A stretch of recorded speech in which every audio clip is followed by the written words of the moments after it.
Hər vaxtınız xeyir olsun değerli izleyiciler. Bina Sovxoz 160 sayılı avtobusun son dayanacağında dövlət suyu kommunalları yerində olan həyətinə bir neçə maşın rahatlıqla daxil olabiləcək şəxsi tikili bir evimizin çəkilişindəyik. Değerli dostlar, evimiz beton kəmər vasitəsilə inşa edilib.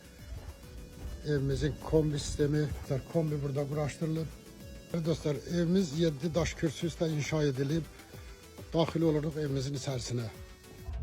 Evimiz koridor sistemiyle inşa edilip girişte sol tarafta geniş bir konak otağı bizi karşılıyor.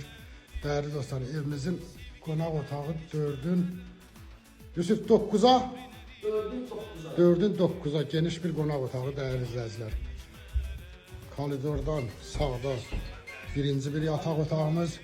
Qeyd edelim değerli dostlar, otaqların hamısı kvadratı böyük. Evimizin sanuzel sanitar qovşağı aksesuarlarla təchiz edilib.